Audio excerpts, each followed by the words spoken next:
Thank you, John, for the gracious introduction to Mike and Eric. Thank you for hosting me. Thank you to all of you for receiving me. It is wonderful to be here. I want to also acknowledge Mark Strand, President of the Congressional Institute, to all the family members who are here and who have to put up with us who are in elective office each and every day. Thank you, because I know that's tough.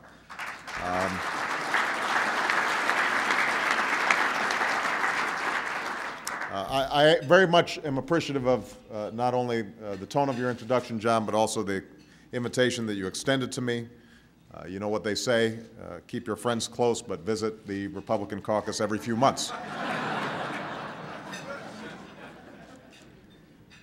Part of the reason I accepted your invitation to come here was because I wanted to speak with all of you, and not just to all of you. So I'm looking forward to taking your questions and having a real conversation in a few moments.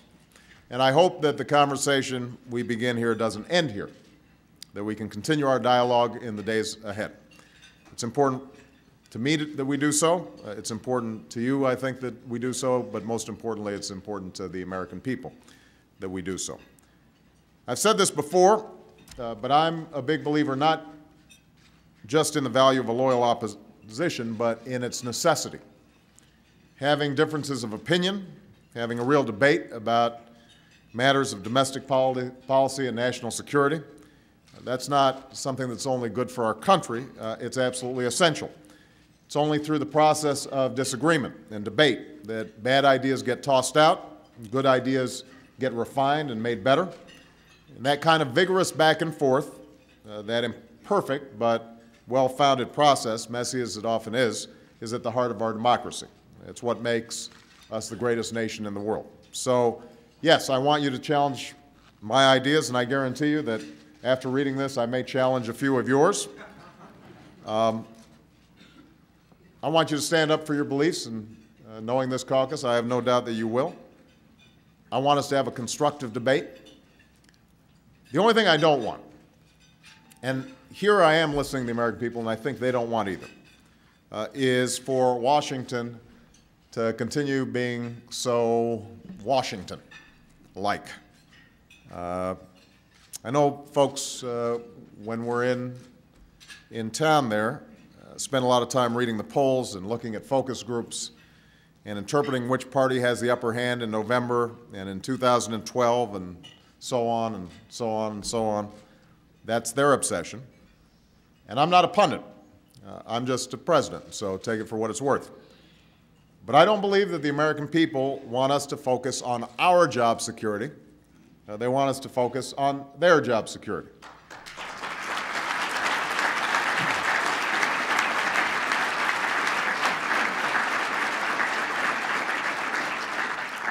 I don't think they want more gridlock. I don't think they want more partisanship. I don't think they want more obstruction. They didn't send us to Washington to fight each other in some sort of political steel cage match to see who comes out alive. That's not what they want. They sent us to Washington to work together, to get things done, and to solve the problems that they're grappling with every single day. And I think your constituents would want to know that despite the fact it doesn't get a lot of attention, you and I have actually worked together on a number of occasions.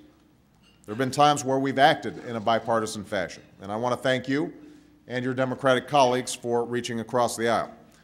There has been, for example, broad support for putting in the troops necessary in Afghanistan to deny al-Qaeda safe haven, to break the Taliban's momentum, and to train Afghan security forces. There's been broad support for disrupting, dismantling, and defeating al-Qaeda. And I know that we're all united in our admiration of our troops.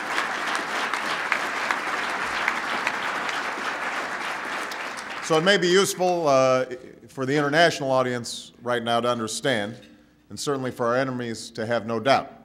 Whatever divisions and differences may exist in Washington, the United States of America stands as one to defend our country.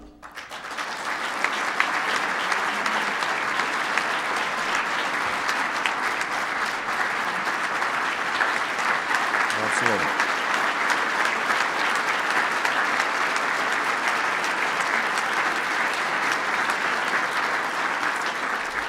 It's that same spirit of bipartisanship that made it possible for me to sign a defense contracting reform bill that was co-sponsored by Senator McCain and members of Congress here today. We've stood together on behalf of our nation's veterans. Together we passed the largest increase in the VA's budget in more than 30 years and supported essential veterans' health care reforms to provide better access and medical care for those who serve in uniform. Some of you also joined Democrats in supporting a credit card bill of rights and in extending unemployment compensation to Americans who are out of work. Some of you joined us in stopping tobacco companies from targeting kids, expanding opportunities for young people to serve our country, and helping responsible homeowners stay in their homes. So we have a track record of working together. It is possible. But as John, you mentioned, on some very big things, we've seen party line votes that, I'm just going to be honest, were disappointing. Let's start with our efforts to jumpstart the economy last winter, when we were losing 700,000 jobs a month. Our financial system teetered on the brink of collapse, and the threat of a second Great Depression loomed large. I didn't understand then, and I still don't understand, why we got opposition in this caucus for almost $300 billion in badly needed tax cuts for the American people, or COBRA coverage to help Americans who'd lost jobs in this recession to keep the health insurance that they desperately needed, or opposition to putting Americans to work laying broadband and rebuilding roads and bridges and breaking ground on new construction projects. There was an interesting headline in CNN today. Americans disapprove of stimulus but like every policy in it. And there was a poll that showed that if you broke it down into its component parts, 80% approved of the tax cuts, 80% approved of the infrastructure, 80% approved of the assistance to the unemployed. Well, that's what the Recovery Act was. And let's face it, some of you have been at the ribbon cuttings for some of these important projects in your communities. Now, I understand some of you had some philosophical differences, perhaps, on just the concept of government spending, but as I recall, opposition was declared before we had a chance to actually meet and exchange ideas. And I saw that as a missed opportunity. Now, I am happy to report this morning that we saw another sign that our economy is moving in the right direction. The latest GDP numbers show that our economy is growing by almost 6%. That's the most since 2003. To put that in perspective, this time last year, we weren't seeing positive job growth. We were seeing the economy shrink by about 6%. So you've seen a 12% reversal during the course of this year. This turnaround is the biggest in nearly 3 decades. And it didn't happen by accident. It happened, as economists, conservative and liberal, will attest, because of some of the steps that we took. And by the way, you mentioned a website out here, John. If you want to look at what's going on in the Recovery Act, you can look on recovery.gov, a website, by the way, that was Eric Cantor's idea. Now, here's the point. These are serious times. And what's required by all of us, Democrats and Republicans, is to do what's right for our country, even if it's not always what's best for our politics. I know it may be heresy to say this, but there are things more important than good poll numbers. And on this, no one can accuse me of not living by my principles. A middle class that's back on its feet, an economy that lifts everybody up, an America that's ascendant in the world, that's more important than winning an election. Our future shouldn't be shaped by what's best for our politics. Our politics should be shaped by what's best for our future. But no matter what's happened in the past, the important thing for all of us is to move forward together. We have some issues right in front of us on which I believe we should agree, because as successful as we've been in spurring new economic growth, everybody understands that job growth has been lagging. Some of that's predictable. Every economist will say jobs are a lagging indicator, but that's no consolation for the folks who are out there suffering right now. And since 7 million Americans have lost their jobs in this recession, we've got to do everything we can to accelerate it. So today, in line with what I stated at the State of the Union, I've proposed a new jobs tax credit for small business. And here's how it would work. Employers would get a tax credit of up to $5,000 for every employee they add in 2010. They'd get a tax break for increases in wages as well. So if you raise wages for employees making under $100,000, we'd refund part of your payroll tax for every dollar you increase those wages faster than inflation. It's a simple concept. It's easy to understand. It would cut taxes for more than 1 million small businesses. So I hope you join me. Let's get this done. I want to eliminate the capital gains tax for small business investment and take some of the bailout money the Wall Street banks have returned and use it to help community banks start lending to small businesses again. So join me. I am confident that we can do this together for the American people, and there's nothing in that proposal that runs contrary to the ideological predispositions of this caucus. The question is, what's going to keep us from getting this done? I've proposed a modest fee on the nation's largest banks and financial institutions to fully recover for taxpayers' money that they provided to the financial sector when it was teetering on the brink of collapse. And it's designed to discourage them from taking reckless risks in the future. If you listen to the American people, John, they'll tell you they want their money back. Let's do this together, Republicans and Democrats. I've proposed that we close tax loopholes that reward companies for shipping American jobs overseas and instead give companies greater incentive to create jobs right here at home. Right here at home. Surely that's something that we can do together, Republicans and Democrats. We know that we've got a major fiscal challenge in reining in deficits that have been growing for a decade and threaten our future. That's why I've proposed a 3-year freeze in discretionary spending other than what we need for national security.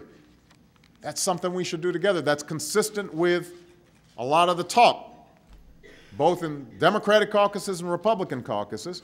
We can't blink when it's time to actually do the job.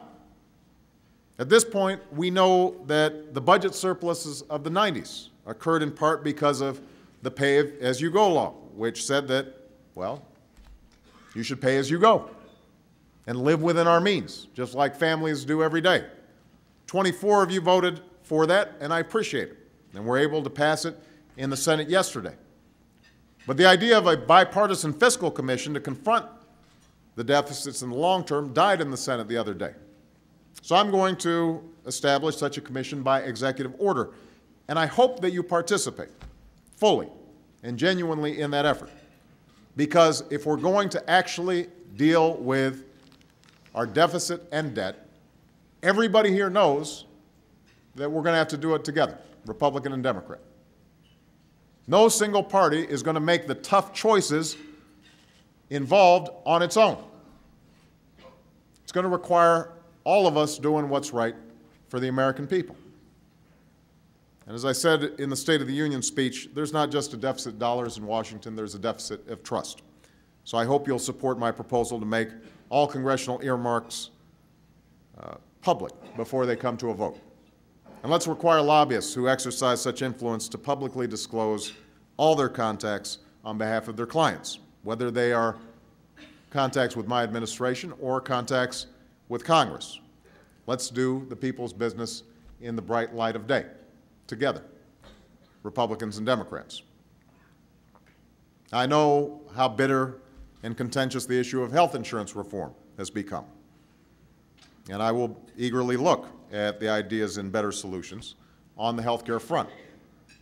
If anyone here truly believes our health insurance system is working well for people, I respect your right to say so, but I just don't agree.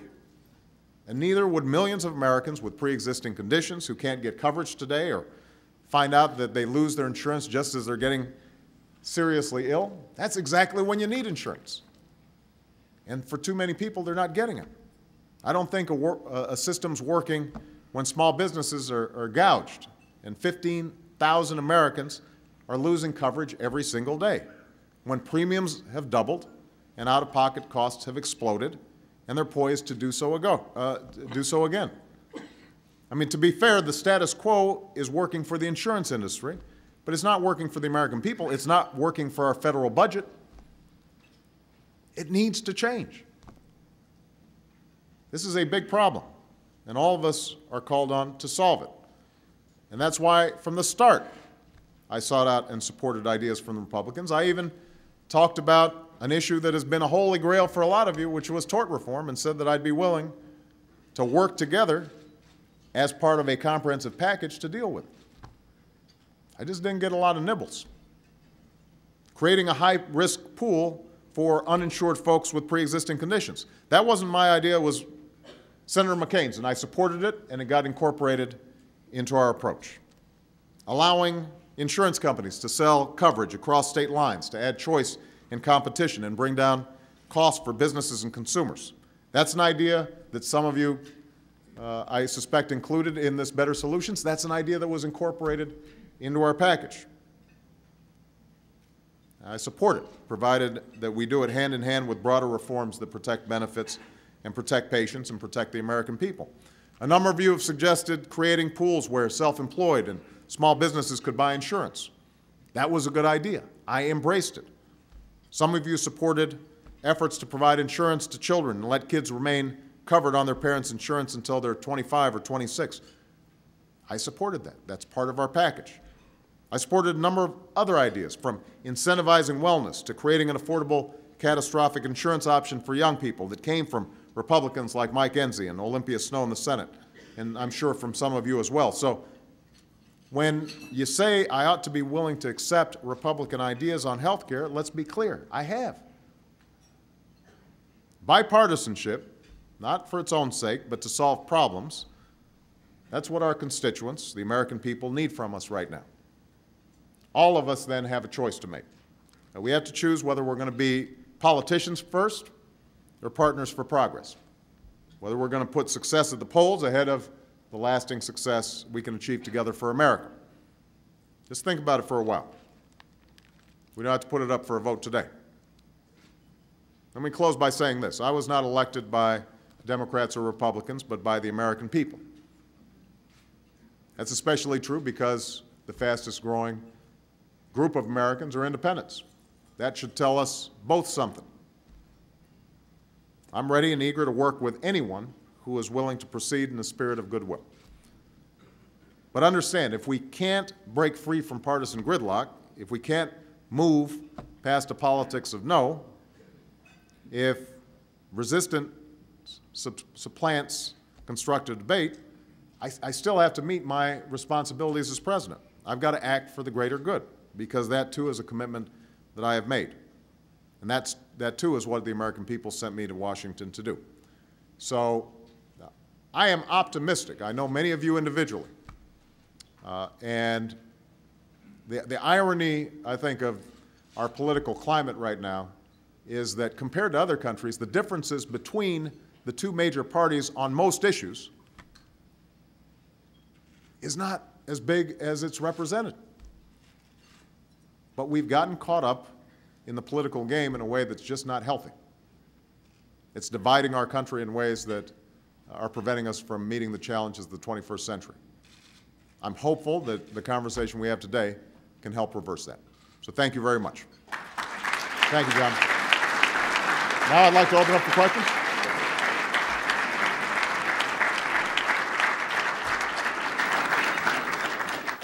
The President has agreed to take questions, and members will be encouraged to raise your hand while you remain in your seat. The Chair will take the prerogative to make a brief remark and pose the first question. Mr. President, welcome back to the House Republican Conference. Thank you. We are pleased to have you return. Your last visit had been a year ago. House Republicans said then we would make you two promises. Number one, that most people in this room and their families would pray for you and your beautiful family just about every day for the next 4 years. I want to assure you we're keeping that promise. I appreciate that. Number two, our pledge to you, Mr. President, was that door is always open. And we hope that by evidence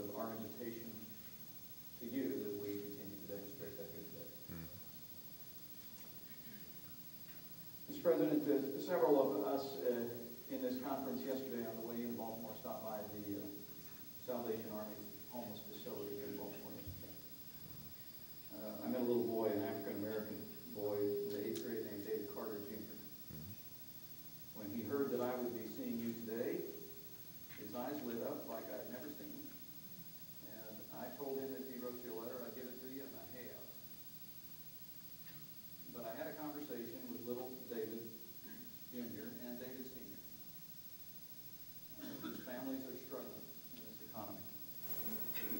His dad said words to me, Mr. President, that I'll never forget about my age, and he said,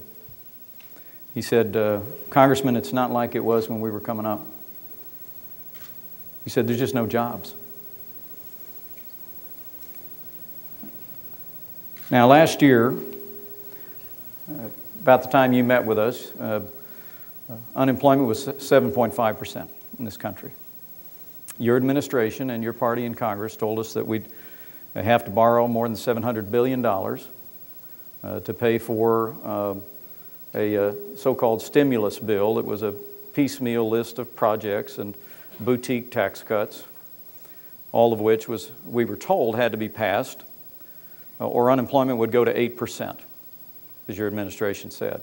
Well, unemployment is 10% now, as you well know, Mr. President. Here in Baltimore, it's considerably higher. Now, Republicans offered a stimulus bill at the same time. It cost half as much as the Democrat proposal in Congress, and using your economic analyst models, it would have created twice the jobs at half the cost. It essentially was across-the-board tax relief, Mr. President. Now, we know you've come to Baltimore today, and you've raised this a tax credit, which was last promoted by President Jimmy Carter. But the first question I would pose to you very respectfully, Mr. President, is would you be willing to consider embracing, in the name of little David Carter Jr. and his dad, in the name of every struggling family in this country, the kind of across-the-board tax relief that Republicans have advocated, that President Kennedy advocated, that President Reagan advocated, and that has always been the means of stimulating broad-based economic growth? Well, there was a lot packed into that question there, Mike.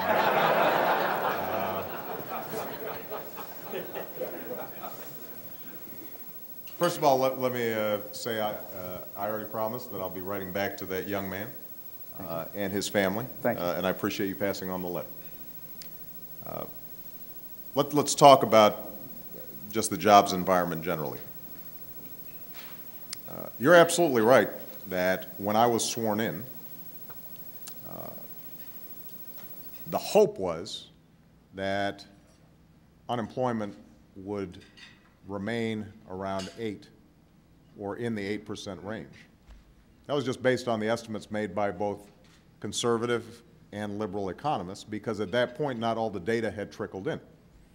We had lost 650,000 jobs in December. I'm assuming you're not faulting my policies for that.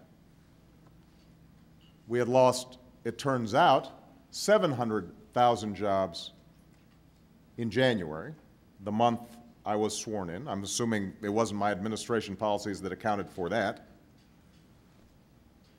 We lost another 650,000 jobs the subsequent month, before any of my policies had gone into effect. So I'm assuming that wasn't as a consequence of our policies. That doesn't reflect the failure of the Recovery Act. The point being that what ended up happening was that the job losses from this recession proved to be much more severe in the first quarter of last year, going into the second quarter of last year, than anybody anticipated. So, I mean, I think we can score political points on the basis of the fact that we underestimated how severe the job losses were going to be. But those job losses took place before any stimulus, whether it was the ones that you guys have proposed or the ones that we proposed, could have ever taken into effect. Now, that's just the fact, Mike, and I don't think anybody would dispute that. You could not find an economist who would dispute that. Now, at the same time, as I mentioned, most economists, Republican and Democrat, liberal and conservative, would say that had it not been for the stimulus package that we passed, things would be much worse. Now, they didn't fill a 7 million hole in the number of people who are unemployed. They probably account for about 2 million, which means we still have 5 million folks in there that we've still got to deal with. That's a lot of people. The package that we put together at the beginning of the year, the truth is, should have reflected, and I believe reflected what most of you would say are common sense things. This notion that this was a radical package is just not true. A third of them were tax cuts, and they weren't, when you say they were boutique tax cuts, Mike, 95% of working Americans got tax cuts. Small businesses got tax cuts. Large businesses got help in terms of their depreciation schedules. I mean, it was a pretty conventional list of tax cuts. A third of it was stabilizing state budgets. There is not a single person in here who, had it not been for what was in the stimulus package, wouldn't be going home to more teachers laid off, more firefighters laid off, more cops laid off. A big chunk of it was unemployment insurance and COBRA, just making sure that people had some floor beneath them, and, by the way, making sure that there was enough money in their pockets that businesses had some customers. You take those two things out, that accounts for the majority of the stimulus package. Are there people in this room who think that was a bad idea? A portion of it was dealing with the AMT, right? The alternative minimum tax, not a proposal of mine. That's not a consequence of my policies, that we have a tax system where we keep on putting off a potential tax hike that is embedded in the budget that we have to fix each year. That cost about $70 billion. And then the last portion of it was infrastructure, which, as I said, a lot of you have gone to appear at ribbon cuttings for the same projects that you voted against. Now, I say all this not to relitigate the past, but it's simply to state that the component parts of the Recovery Act are consistent with what many of you say are important things to do: rebuilding our infrastructure, tax cuts for families and businesses, and making sure that we were providing states and individuals some support when the roof was caving in.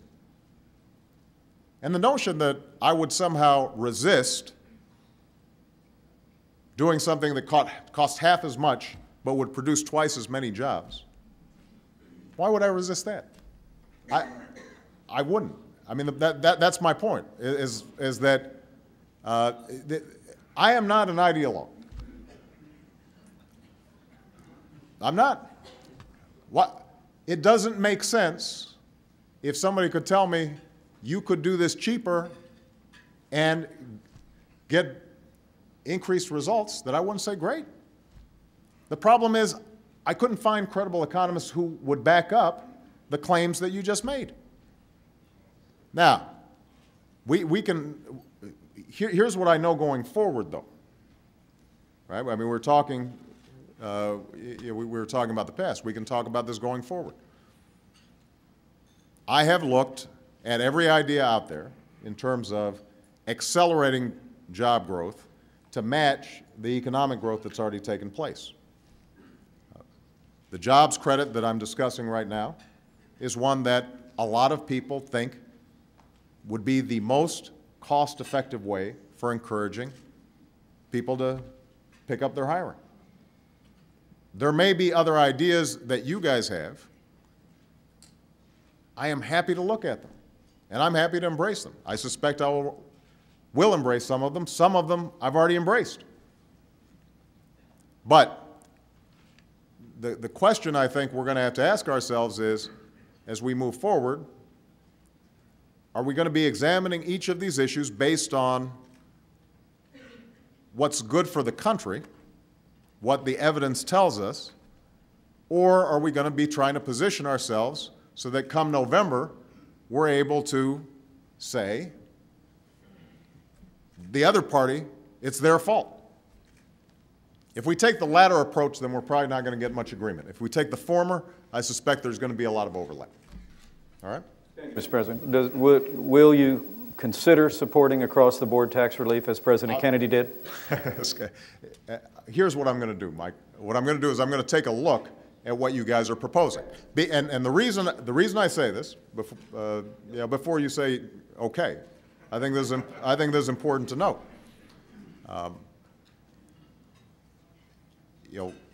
What you may consider across-the-board tax cuts could be, for example, greater tax cuts for people who are making $1 billion. I may not agree to a tax cut for Warren Buffett. You may be calling for a across-the-board tax cut for the banking industry right now. I may not agree to that. So, I think that we've got to look at what specific proposals you're putting forward. And this is the last point I'll make. If you're calling for just across-the-board tax cuts, and then on the other hand saying that we're somehow going to balance our budget, I'm going to want to take a look at your math and see how that works. Because the issue of deficit and debt is another area where there has been a tendency for some inconsistent statements. How's that? All right? Thank you, Mr. President. Paul Ryan from Wisconsin. Thank you. Mr. President, first off, thanks for agreeing to accept our invitation here. Mm-hmm. It is a real pleasure and honor to have you with us here today. Is this your crew right here, by the way? This is my daughter Eliza, my son Charlie and Sam, and this is my wife Jana. Hey, guys. Say how are you?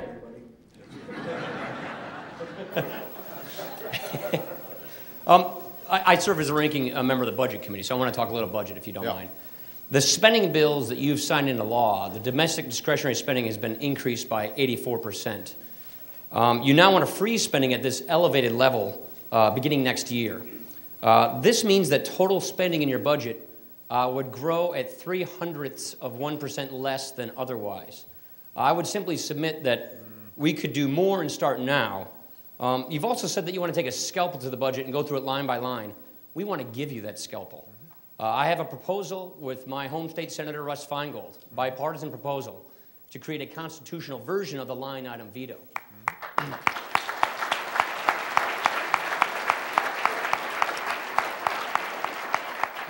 Problem is, we can't even get a vote on the proposal. So my question is, why not start freezing spending now? And would you support a line item veto and helping us get a vote on it in the House? Let me respond to the two specific questions, but I want to just push back a little bit on the underlying premise about us increasing spending by 84%. Now, look, I talked to Peter Orszag right before I came here because I suspect I'd be hearing this argument. The fact of the matter is that most of the increases in this year's budget, this past year's budget, were not as a consequence of policies that we initiated, but instead were built in as a consequence of the automatic stabilizers that kick in because of this enormous recession. So the increase in the budget for this past year was actually predicted before I was even sworn into office and had initiated any policies. Whoever was in there, Paul, and I don't think you'll dispute that, whoever was in there would have seen those same increases because of, on the one hand, huge drops in revenue, but at the same time, people were hurting and needed help. And a lot of these things happen automatically. Now, the reason that I'm not proposing the discretionary freeze take into effect this year we prepared a budget for 2010, it's now going forward, is again, I am just listening to the consensus among people who know the economy best.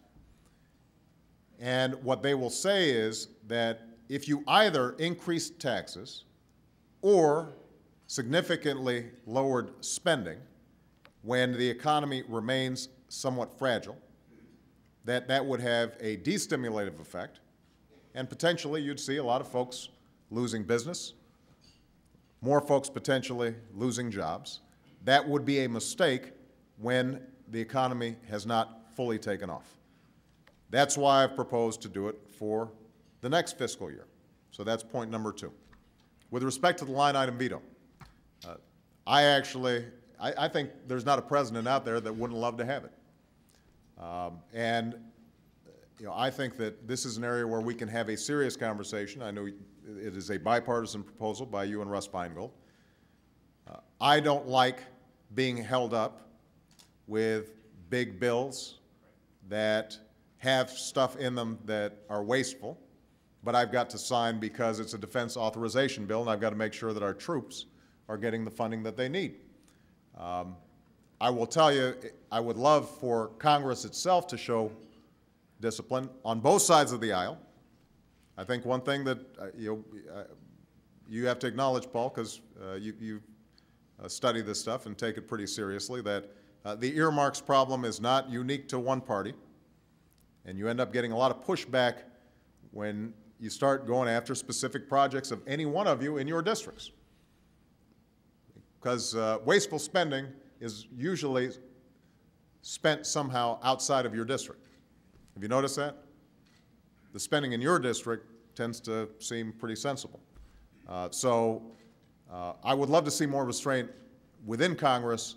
I'd like to work on the earmarks reforms that I mentioned in terms of putting earmarks online, because I think sunshine is the best disinfectant. But I am willing to have a serious conversation on the line item veto issue. Okay.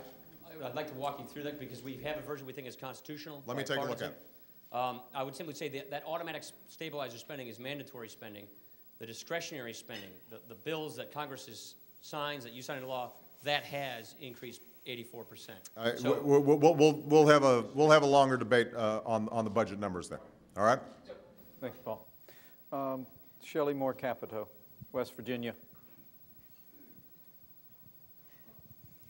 Thank you, Mr. President, for joining us here today. As you said on your in the State of the Union address on Wednesday, jobs and the economy are number one, and I think everyone in this room, and certainly I, agree with you on that. I represent the state of West Virginia. We're resource rich. We have a lot of coal and a lot of natural gas.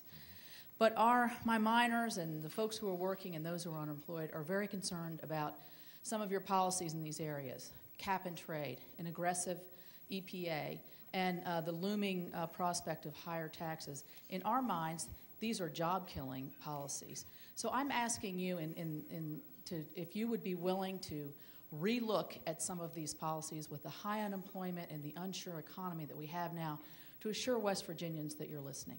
Well, look, I listen all the time, including to your governor, who's somebody who I enjoyed working with a lot before the campaign and now that I'm president. And I know that West Virginia struggles with unemployment, and I know how important coal is to West Virginia and a lot of the natural resources there. That's part of the reason why I've said that we need a comprehensive energy policy that sets us up for a long-term future. For example, nobody's been a bigger promoter of clean coal technology than I am. Testament to that, I ended up being in a whole bunch of advertisements that you guys saw all the time about investing in ways for us to burn coal more cleanly. I've said that I'm a promoter of nuclear energy, something that I think over the last 3 decades has been subject to a lot of partisan wrangling and ideological wrangling. I don't think it makes sense. I think that that has to be part of our energy mix. I've said that I am supportive, and I said this 2 nights ago at the State of the Union, that I'm in favor of increased production. So if you look at The ideas that this caucus has, again, with respect to energy, I'm for a lot of what you said you are for. The one thing that I've also said, though, and here we have a serious disagreement, and my hope is we can work through this agreement, these disagreements.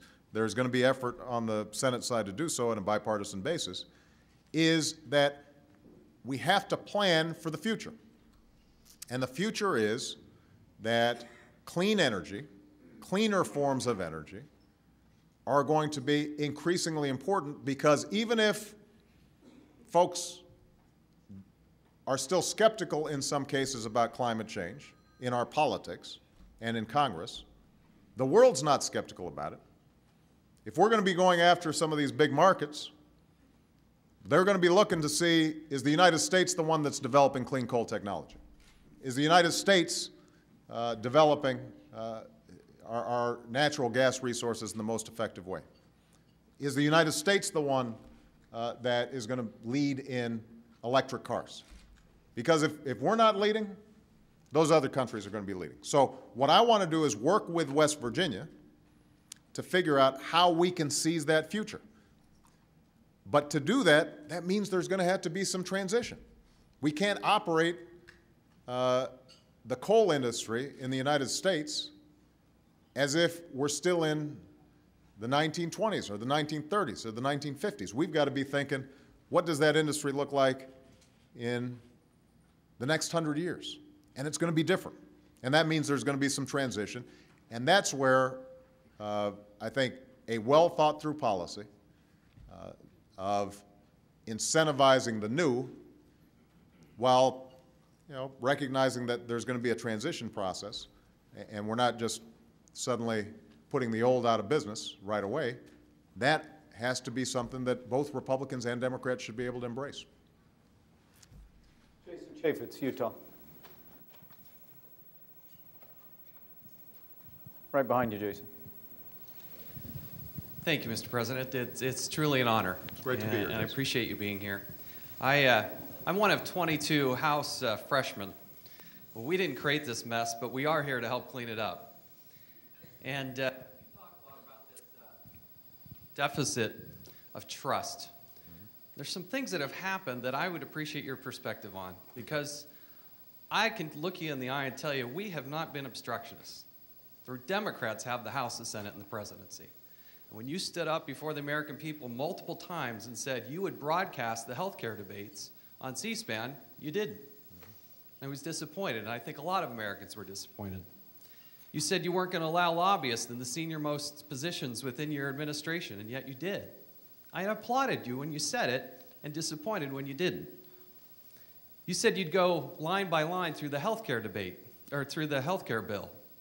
And there were 6 of us, including Dr. Phil Rowe, who sent you a letter and said, we would like to take you up on that offer. We'd like to come. We never heard a letter. We never got a call. We were never involved in any of those discussions. And when you said in the House of Representatives that you were going to tackle earmarks, in fact, you didn't want to have any earmarks in any of your bills, I jumped up out of my seat and applauded you. But it didn't happen. More importantly, I want to talk about moving forward. But if we could address well, how about that, I would certainly appreciate. That was a long list, so let me respond.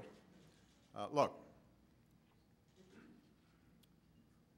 the truth of the matter is that if you look at the healthcare process just over the course of the year, overwhelmingly, the majority of it actually was on C-SPAN because it was taking place in congressional hearings in which you guys were participating.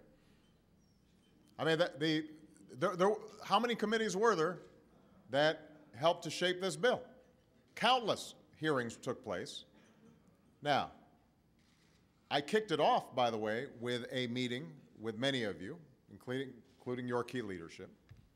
What is true, there's no doubt about it, is that once it got through the committee process, and there were now a series of meetings taking place all over the Capitol trying to figure out how to get the thing together. That was a messy process.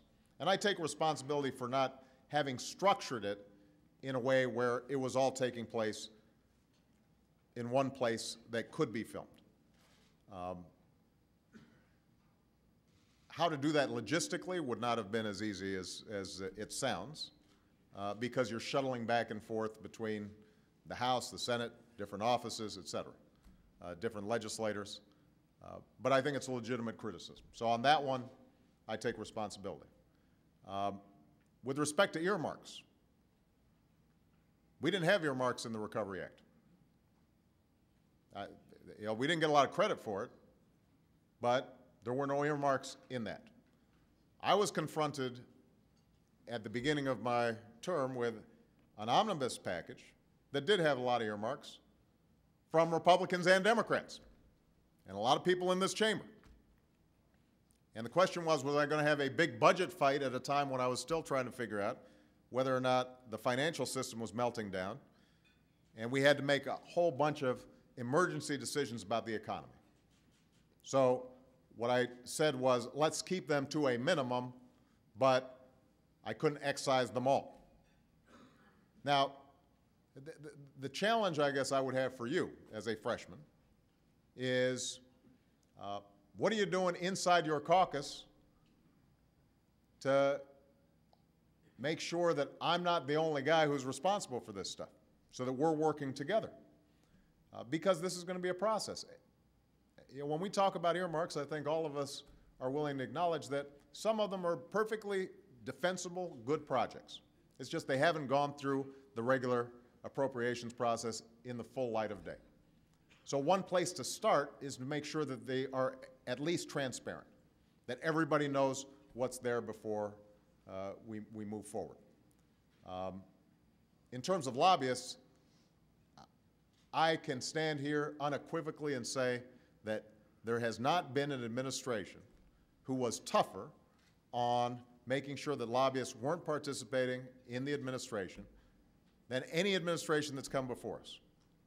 Now, what we did was, if there were lobbyists who were on boards and commissions that were carryovers and their term hadn't completed, we didn't kick them off. We simply said that moving forward, anytime a new slot opens, they're being replaced.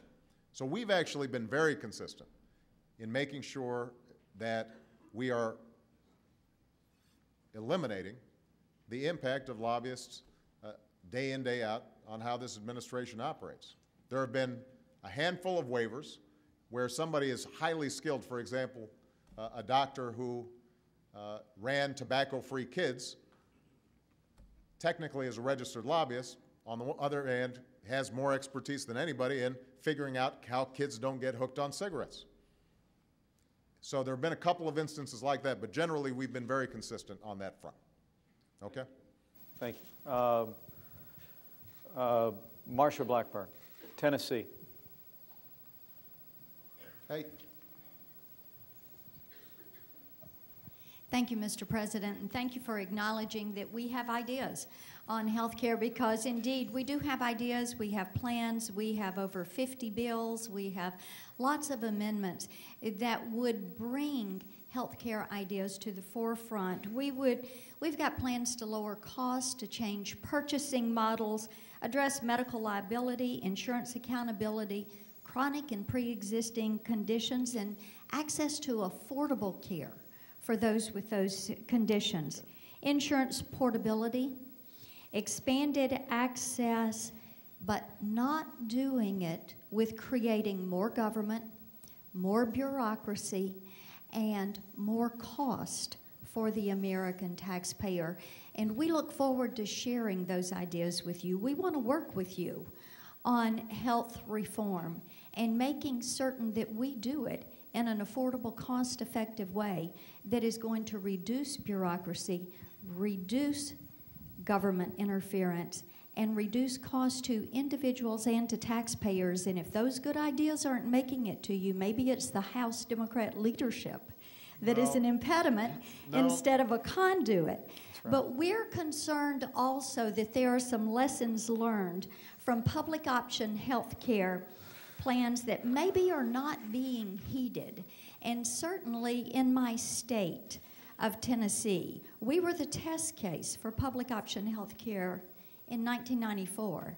And our Democrat government has even cautioned that maybe our experiences there would provide some lessons learned that should be heeded and would provide guidance for us to go forward. And as you said, what we should be doing is tossing old ideas out, bad ideas out, and moving forward and refining good ideas. And certainly we would welcome that opportunity. So my question to you is, when will we look forward to starting anew and sitting down with you to put all of these ideas on the table, to look at these lessons learned, to benefit from that experience, and to produce a product that is going to reduce government interference, reduce costs, and be fair to the American taxpayer?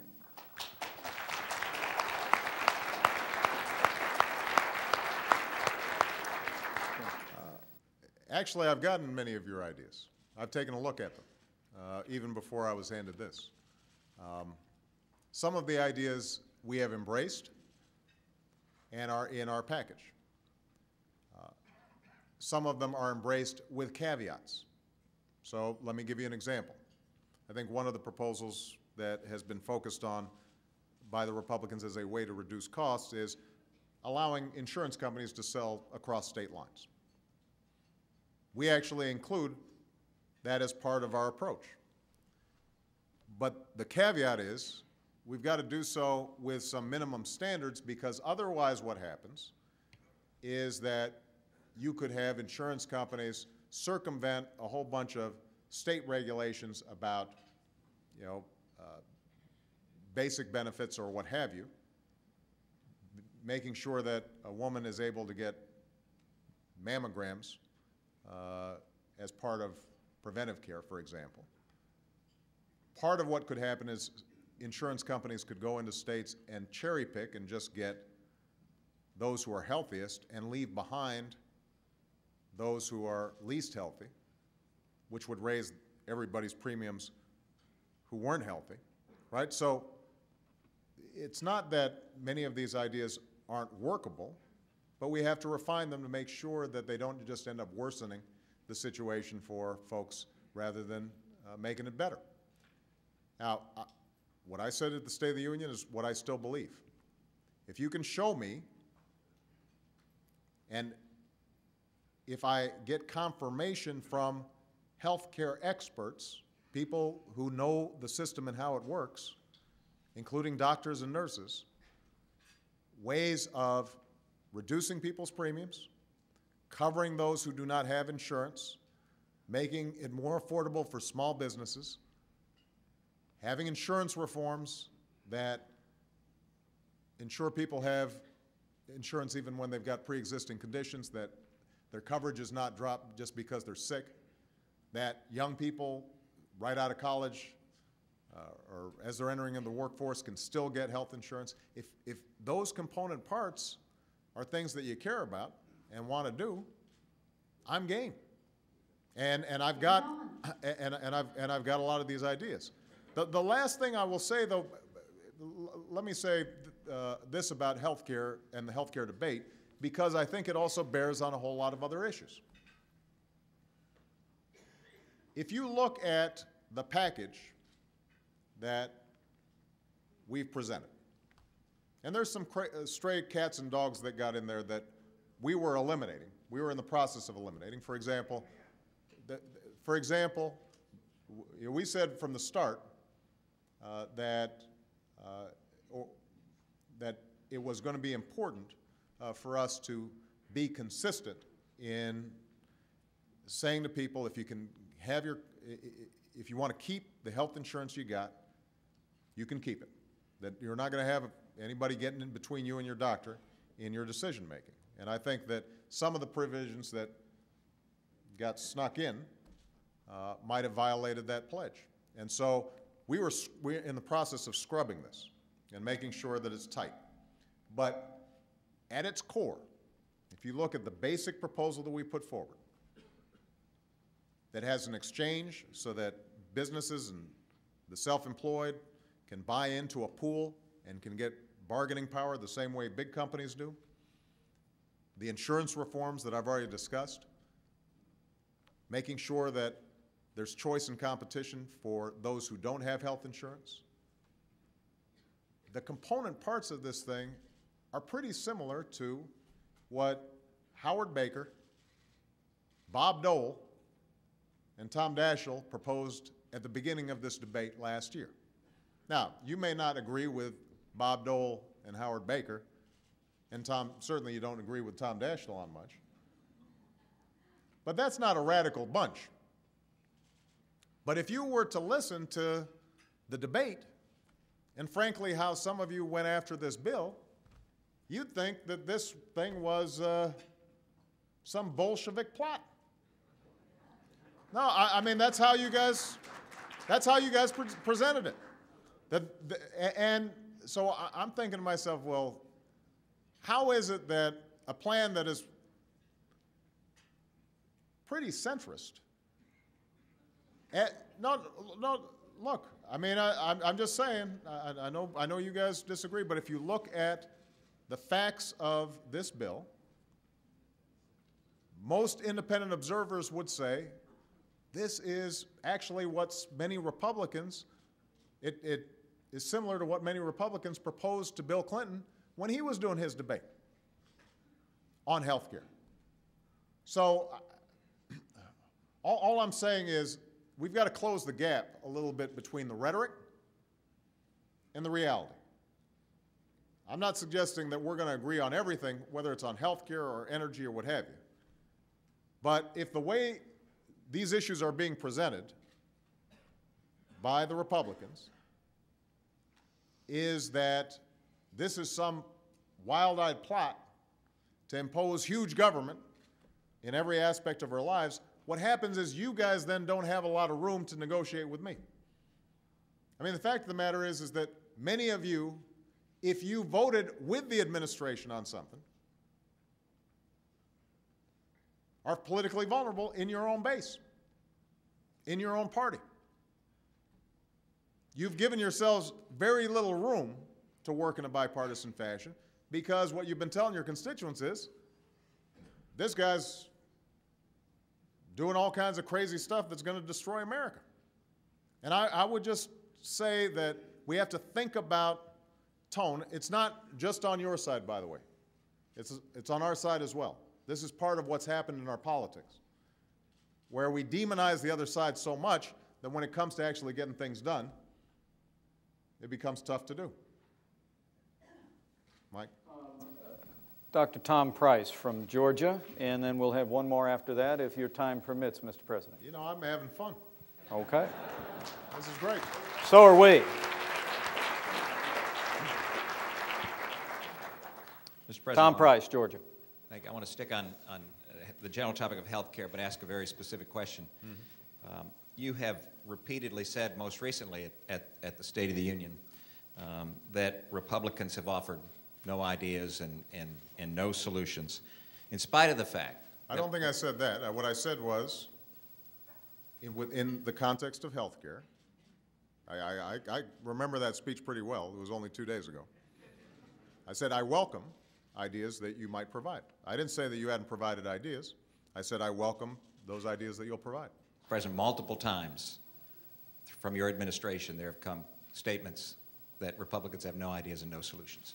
In spite of the fact that we've offered, as demonstrated today, positive solutions to all of the challenges we face, including energy and the economy and health care. Specifically in the area of health care, this bill, H.R. 3400, that has more co-sponsors than any health care bill in the House, is a bill that would provide health coverage for all Americans, would correct the significant insurance challenges of portability and pre-existing, would solve the lawsuit abuse issue, which isn't addressed significantly in the other proposals that went through the House and the Senate, would write into law that medical decisions are made between patients and families and doctors, and does all of that without raising taxes by a penny.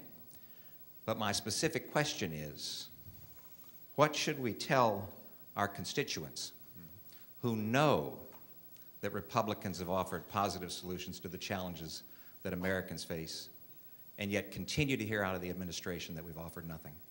Tom, look, I have to say, that on the, let's just take the health care debate, and it's probably not constructive for us to try to debate a particular bill.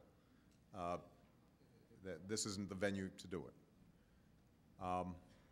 But if you say we can offer coverage for all Americans and it won't cost a penny, that's just not true. You can't structure a bill where suddenly 30 million people have coverage and it costs nothing. If and I understand that we're not interested in debating this bill, but what should we tell our constituents who know that we've offered these solutions and yet hear from the administration that we have offered nothing? I'm using this as a specific example, so let me answer your question. You asked a question, I want to answer it. It's not enough if you say, for example, that we've offered a health care plan, and I look up, this is just under the section that you've just provided me, or the book that you've just provided me. Summary of GOP health care reform bill. The GOP plan will lower health care premiums for American families and small businesses, addressing America's #1 priority for health reform. I mean, that's an idea that we all embrace. But specifically, it's got to work. I mean, there's got to be a mechanism in these plans that I can go to an independent health care expert and say, is this something that will actually work? Or is it boilerplate? You know, if I'm told, for example, that the solution to dealing with health care costs is tort reform, something that I've said I am willing to work with you on, but the CBO or other experts say to me, you know, at best, this could reduce healthcare costs relative to where they're growing by a couple of percentage points, or save $5 billion a year. That's what we can score it at. And it will not bend the cost curve long-term or reduce premiums significantly. Then you can't make the claim that that's the only thing that we have to do. If we're going to do multi-state insurance so that people can go across state lines, I've got to be able to go to an independent healthcare expert, Republican or Democrat, who can tell me that this won't result in cherry picking of the healthiest going to some and the least healthy being worse off. So I am absolutely committed to working with you on these issues, but it can't just be political assertions that aren't substantiated when it comes to the actual details of policy, because otherwise we're going to be selling the American people a bill of goods. I mean, the easiest thing for me to do on the health care debate would have been to tell people that what you're going to get is guaranteed health insurance, lower your costs, all the insurance reforms. We're going to lower the cost of Medicare and Medicaid, and it won't cost anybody anything. That's great politics. It's just not true. So there's got to be some test of realism in any of these proposals, mine included. I've got to hold myself accountable, and I guarantee the American people will hold me accountable if what I'm selling doesn't actually deliver. Mr. President, a point of clarification, what's in the Better Solutions book are all the legislative proposals I understand. that were offered I've actually read your bills. Throughout 2009. I understand. And so rest assured the summary document you received is backed up by precisely the kind of detailed legislation that Speaker Pelosi and your administration have been busy ignoring for 12 months. Mike, wait, hold on a second. Well, no. Hold on a second, guys. You know, Mike, I've read your legislation. I mean, I take a look at this stuff. and the good ideas we take. But here's the thing. Here's the thing, I guess, that all of us have to be mindful of. It can't be all or nothing one way or the other, right? And what I mean by that is this. If we put together a stimulus package in which a third of it are tax cuts that normally you guys would support, and support for states and the unemployed and helping people stay on COBRA that your governors certainly would support, Democrat or Republican. And then you've got some infrastructure, and maybe there's some things in there that you don't like in terms of infrastructure, or you think the bill should have been $500 billion instead of $700 billion, or there's this provision or that provision that you don't like. If there's uniform opposition because the Republican caucus doesn't get 100% or 80% of what you want, then it's going to be hard to get a deal done. That's because that's not how democracy works.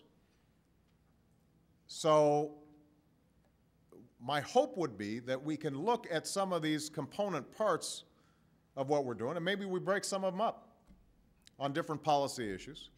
So if the good congressman from Utah has a particular issue on lobbying reform that he wants to work with us on, we may not be able to agree on a comprehensive package on everything, but there may be some component parts that we can work on. You may not support our overall jobs package, but if you look at the tax credit that we're proposing for small businesses right now, it is consistent with a lot of what you guys have said in the past. And just the fact that it's my administration that's proposing it shouldn't prevent you from supporting it. That's my point. Thank you, Mr. President. Peter Roscoe from the great state of Illinois. Oh, Peter's an old friend of mine. Hey, Mr. President. Peter and I have had many debates. Well, this won't be one. Mr. President, I heard echoes today of the state senator that I served with in Springfield, and there was an attribute and a characteristic that you had that I think served you well there. You took on some very controversial subjects. Death penalty reform. You and I negotiated on. Yeah. You took on ethics reform. You took on some big things. One of the keys was you rolled your sleeves up, you worked with the other party, and ultimately you were able to make the deal. Now, here's an observation. Over the past year, in my view, that attribute hasn't been in full bloom. And by that I mean you've gotten this subtext of House Republicans that sincerely want to come and be a part of this national conversation towards solutions, but they've really been stiff-armed by Speaker Pelosi. Now, I know you're not in charge of that chamber, but there really is this dynamic of, frankly, being shut out. When John Boehner and Eric Cantor presented last February to you some substantive job creation, our stimulus alternative, the attack machine began to marginalize Eric, and we can all look at the articles as Mr. No, and there was this pretty dark story ultimately that wasn't productive and wasn't within this sort of framework that you're articulating today. So here's the question. Moving forward, I think all of us want to hit the reset button on 2009. How do we move forward? And on the job creation piece in particular, you mentioned Colombia, you mentioned Panama, you mentioned South Korea. Are you willing to work with us, for example, to make sure those FTAs get called, that's no-cost job creation, and ultimately, as you're interacting with world leaders, that's got to put more arrows in your quiver, and that's a very, very powerful tool for us. But the obstacle is, frankly, the politics within the Democratic caucus. Well, first of all, Peter and I did work together effectively on a whole host of issues. One of our former colleagues is right now running for governor on the Republican side in Illinois. In the Republican primary, of course, they're running ads of him saying nice things about me. Poor guy. Although that's one of the points that I made earlier. I mean, we've got to be careful about what we say about each other sometimes, because it boxes us in ways that makes it difficult for us to work together, because our constituents start believing us. They don't know sometimes this is just politics, what you guys, or folks on my side do sometimes. So just a tone of civility instead of slash and burn would be helpful. The problem we have sometimes is a media that responds only to slash and burn style politics. You don't get a lot of credit if I say, you know, I think Paul Ryan's a pretty sincere guy and has a beautiful family. Nobody's going to run that in the newspapers, right? You know. And by the way, in case he's going to get a Republican challenge, I didn't mean it. Don't want to hurt you, man. But on the specifics, I think both sides can take some blame for a sour climate on Capitol Hill. What I can do maybe to help is to try to bring Republican and Democratic leadership together on a more regular basis with me. That's, I think, a failure on my part, is to try to foster better communications even if there's disagreement. And I will try to see if we can do more of that this year. That's on the sort of the general issue. On the specific issue of trade, you're right, there are conflicts within and fissures within the Democratic Party. I suspect there are probably going to be some fissures within the Republican Party as well. I mean, you know, if you went to some of your constituencies, they'd be pretty suspicious about it, new trade agreements, because the suspicion is somehow they're all one way. So part of what we've been trying to do is to make sure that we're getting the enforcement side of this tight. Make sure that if we've got a trade agreement with China or other countries, that they are abiding with it. They're not stealing our intellectual property. We're making sure that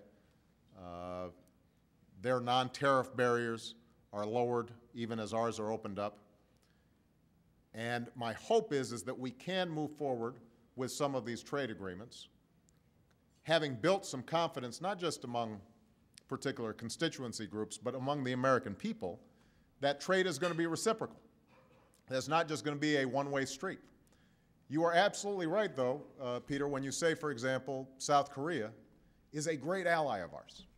I mean, when I visited there, there's no country that is more committed to friendship on a whole range of fronts than South Korea. What is also true is that the European Union is about to sign a trade agreement with South Korea, which means right at the moment when they start opening up their markets, the Europeans might get in there before we do. So we've got to make sure that we seize these opportunities. I will be talking more about trade this year.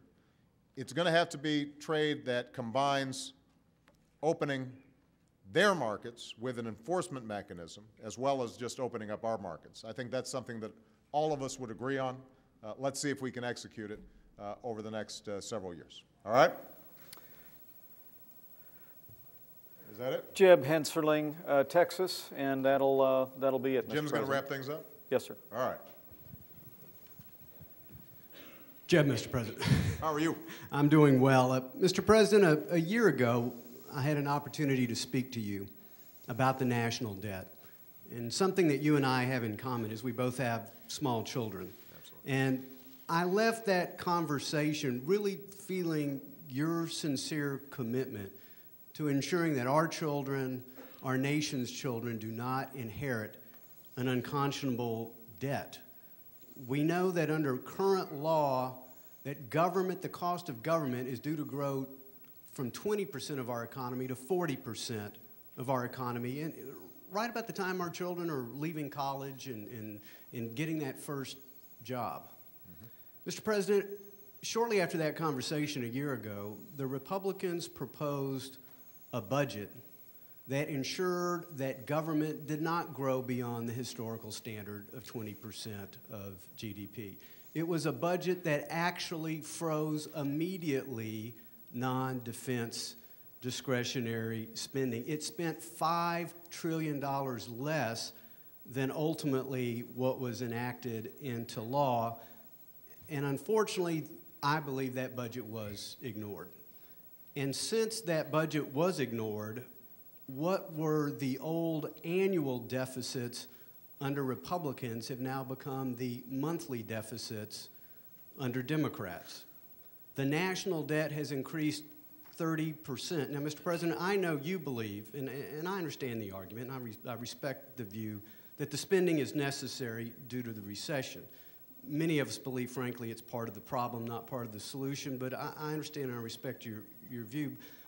But this is what I don't understand, Mr. President. After that discussion, your administration proposed a budget that would triple the national debt over the next 10 years. Surely you don't believe 10 years from now we will still be mired in this recession. It proposed new entitlement spending and moved the cost of government to almost 24.5% of the economy.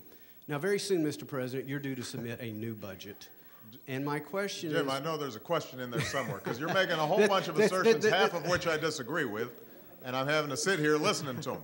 At some point, I know you're going to let me answer. That's the question. You are soon to submit a new budget, Mr. President. Will that new budget, like your old budget, triple the national debt and continue to take us down the path of increasing the cost of government to almost 25% of our economy? That's the question, Mr. President. Jim, with all due respect, I've just got to take this last question as an example of how it's very hard to have the kind of bipartisan work that we're going to do, because the whole question was structured as a talking point for running a campaign. Now, look, let's talk about the budget once again, because I'll go through it with you line by line. The fact of the matter is that when we came into office, the deficit was $1.3 trillion. 1.3. So when you say that suddenly I've got a monthly budget that is higher than the annual, or a monthly deficit that's higher than the annual deficit left by the Republicans, that's factually just not true. And you know it's not true. And what is true is that we came in already with a $1.3 trillion deficit before I had passed any law. What is true is we came in with $8 trillion worth of debt over the next decade. Had nothing to do with anything that we had done. It had to do with the fact that in 2000, when there was a budget surplus of $200 billion, you had a Republican administration and a Republican Congress, and we had 2 tax cuts that weren't paid for. You had a prescription drug plan, the biggest entitlement plan, by the way, in several decades, that was passed without it being paid for. You had 2 wars that were done through supplementals. And then you had $3 trillion projected because of the lost revenue of this recession. That's $8 trillion. Now, we increased it by $1 trillion because of the spending that we had to make on the stimulus. I am happy to have any independent fact checker out there take a look at your presentation versus mine in terms of the accuracy of what I just said. Now, as am I, Mr. President. Now, going forward, here's the deal. I think Paul, for example, head of the Budget Committee, has looked at the budget and has made a serious proposal. I've read it. I can tell you what's in it. And there's some ideas in there that I would agree with, but there's some ideas that we should have a healthy debate about because I don't agree with. The major driver of our long-term liabilities, everybody here knows, is Medicare and Medicaid and our health care spending. Nothing comes close. Social Security we could probably fix the same way Tip O'Neill and Ronald Reagan sat down together and they could figure something out. That is manageable. Medicare and Medicaid, massive problem down the road. That's going to be what our children have to worry about. Now, Paul's approach, and I want to be careful not simplifying this, because I know you've got a lot of detail in your plan. But if I understand it correctly, would say we're going to provide vouchers of some sort for current Medicare recipients at the current level. No? 55. Well, no, I understand. I mean, there's a grandfathering in, but just for future beneficiaries, right? That's why I said I didn't want to. I want to make sure that I'm not being unfair to your proposal, but I just want to point out that I've read it, and the basic idea would be that at some point we hold Medicare cost per recipient constant as a way of making sure that that doesn't go way out of whack. And I'm sure there's some details that we grow it at a blend of inflation and health inflation. Right. The point of our plan is, because Medicare, as you know, is a $38 trillion unfunded liability. Right. It has to be reformed for younger generations because it won't exist because it's going bankrupt. And the premise of our idea is, look, why not give people the same kind of health care plan we here have in Congress? That's the kind of reform we're proposing for Medicare. Right. So, look, as I said before, this is an entirely legitimate proposal. The problem is twofold. One is that depending on how it's structured, if recipients are suddenly getting a plan that has their reimbursement rates going like this, but healthcare costs are still going up like that, then over time, the way we're saving money is essentially by capping what they're getting relative to their costs. Now, I just want to point out, and this brings me to the second problem. When we made a very modest proposal as part of our package, our healthcare reform package, to eliminate the subsidies going to insurance companies for Medicare Advantage,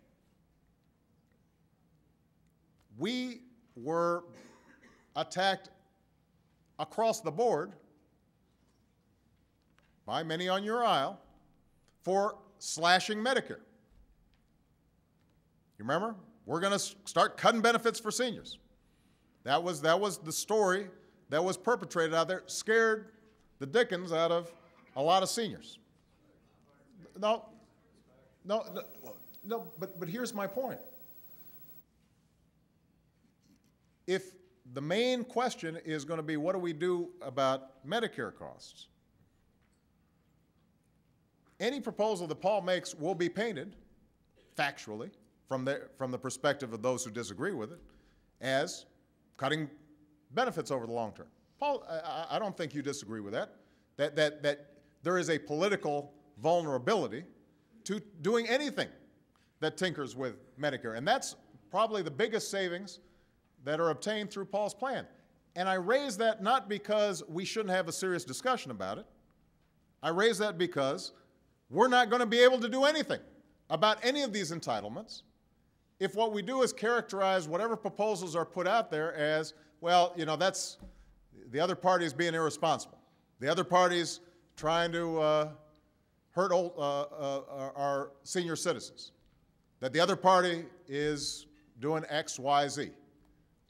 That's why I say if we're going to frame these debates in ways that allow us to solve them, then we can't start off by figuring out A, who's to blame, B, how can we make the American people afraid of the other side? And unfortunately, that's how our politics works right now. That's how a lot of our discussion works. That's how we start off every time somebody speaks in Congress. The first thing they do, they stand up and all the talking points, you know, I see Frank Lutz up here sitting in the front. He's already polled it, and he said, you know, the way you're really going to, I've done a focus group, and, you know, the way we're going to really box in Obama on this one or make Pelosi look bad on that one. I know, I like Frank. We've had conversations between Frank and I, but that's how we operate. It's all tactics. and it's not solving problems. And so the question is, at what point can we have a serious conversation about Medicare and its long-term liability, or a serious question about a serious conversation about Social Security, or a serious conversation about budget and debt, in which we're not simply trying to position ourselves politically. That's what I'm committed to doing. We won't agree all the time in getting it done, but I'm committed to doing it. You know, I've already gone over time. He's gone way over, gentlemen. But I'll be happy to take your question, Congressman, offline. Yeah. You can give me a call. Gentlemen, all right. Thank you, everybody. God thank bless the President of the United God bless States. the United States of America. Thank you, everybody.